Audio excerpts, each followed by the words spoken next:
Hey everybody, it's Dimitri and I'm back with another episode in this week in the clinic. And this is a really cool case that if I saw when I first got out of school or in the very beginning stages of my practice, I wouldn't really be able to give this patient the best possible treatment. And I would kind of do a shotgun approach or just send them to get a massage therapy session. Things have definitely changed since then, and I want to hopefully share this information with you so you can use it in your clinic and hopefully you can help your patients as much as possible. So here we go. This week in the clinic, I had a patient walk in with hamstring cramping and pain while running.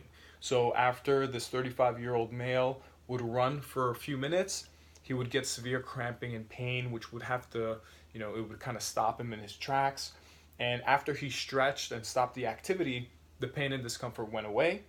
There was a lot of hypertonicity in the hamstring musculature upon palpation, of course, during a movement assessment. And he actually wasn't able to flex when I tried to stretch his hamstring more than a 45-degree angle. He sits about 8 to 10 hours a day, which is most of our patients today. And he wants to start exercising regularly, but he can't because any kind of activity that involves the lower body everything seizes up on him and he actually can't move really because of the pain and the discomfort. So what I would typically do if I first got out of school is do a shotgun treatment and just do a couple of points in the hamstrings on the meridians and hope that something like that's going to help the patient. But things have, like I said, changed. What I do now is first find where there are any kind of adhesions in the muscle. Now, in this case, this patient had a lot of trigger points in the hamstring musculature that were inactive, meaning that when they get irritated or aggravated, they don't really, or palpated, they don't cause referred pain. They just cause tenderness local into the area. So what I did is kind of went throughout the whole musculature of the hamstring area and applied a little dot where these tender points were, where these inactive trigger points were. What I did after that is performed a secondary modality. So if you've been following my work or read my book, I like doing things like tuina, gua sha, and cupping, and that's going to help me enhance my acupuncture treatments and get even more precise with my needling. So the secondary modality is not something that I kind of focus only on the area of pain. I want to influence the entire chain, the kinetic chain in this case. So the calf musculature, the hamstrings, the glutes, the thoracolumbar area is what I did tuina on. It was the first session, so tuina is something I do during the first session, gua sha the second, and cupping the third. So in this very first session, I loosened up the tissues and focused on the areas where this patient had inactive trigger points. Once I was done with the tuina, I then pursued to do some acupuncture.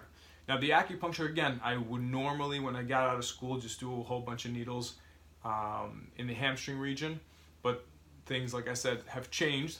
What I started off with did the Huatou Jiaji points of T10 to L1 in order to increase the blood flow to the lower extremities. And then I did some ashi needling on the inactive trigger points, and I also needled the motor points of these muscles. Once I was done with that, then I moved into the calf musculature and I did some distal points on the bladder channel to help again open up and affect the entire kinetic chain. And I did, of course, some electroacupuncture on the thoracolumbar region, the hamstring musculature, as well as the calf muscles. Once I was done with that, I told the patient to essentially go home, do some foam rolling activities, some stretches, and to give me a call and to let me know how he feels. 2 days later, he gave us a call. He was able to run without having any kind of issues, and what he didn't notice is that he was really sore after the acupuncture treatment, which is something that I told him that he was going to be sore and to expect. Sometimes we have to kind of get in there, stir things up a little bit before the patient actually starts feeling the results. So something I highly recommend, if you have a patient that comes in with similar issues, try not to just look at the hamstring musculature, try to look and take a step back at the entire kinetic chain, treat anything that might be affecting the actual local tissues and make sure you send them home with some home exercises or stretches to help facilitate the healing process.